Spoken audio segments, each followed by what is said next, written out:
السلام علیکم ورحمۃ اللہ وبرکاتہ۔ آج ہم قصص النبیین کا سبق نمبر 26 پڑھیں گے۔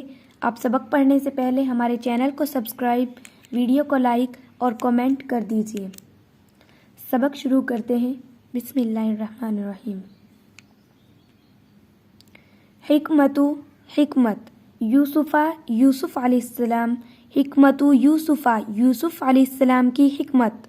قالا کہا، یوسف علیہ السلام نے، فی میں، نفس میں، قال یوسف فی نفسہ، یوسف علیہ السلام نے اپنے نفس میں کہا۔ بے شک، الحاجت ساقتی کے معنی ہے پہنچا دینا۔ ان الحاجت ساقت الرجلین الیہ، بے شک ان دونوں مردوں کی حاجت نے ان کو میرے پاس پہنچا دیا۔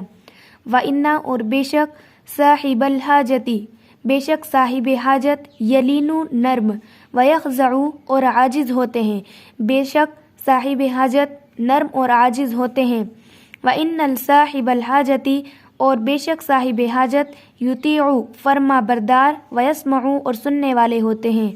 فلو اگر، قلتو میں کہوں، لہما ان دونوں سے، شیئن پس اگر میں ان دونوں سے کچھ بھی کہتا، لسمعا تو وہ دونوں سنتے، وسمع اور سنا، اہل السجن جیل کے لوگوں نے، ولیکن لیکن، یوسف علیہ السلام، لم یستعجل جلد بازی نہیں کرتے، لیکن یوسف علیہ السلام جلد بازی نہیں کرتے، بل قال لہما بلکہ ان دونوں سے کہتے ہیں، انا اخبرکما بتاویل الرؤیا، میں تمہیں تمہارے خواب کی تعبیر بتاؤں گا، قبل پہلے، ان یأتیکما اس سے پہلے کہ آئے، طعامکما اس سے پہلے کہ تمہارا کھانا آئے۔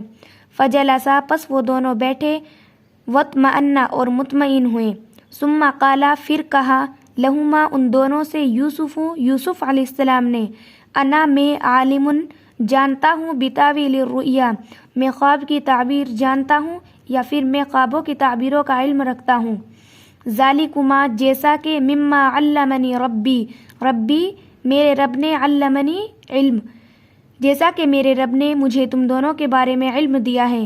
ففرحا پس وہ دونوں خوش ہوئے، واطمأنا اور مطمئن ہوئے، وہنا وجد یوسف الفرصۃ فبدأ موعظتہم، یہاں یوسف علیہ السلام نے فرصت کو پایا، فبدأ پس آغاز کیا، نصیحت کا، پس اپنی نصیحت کا آغاز کیا۔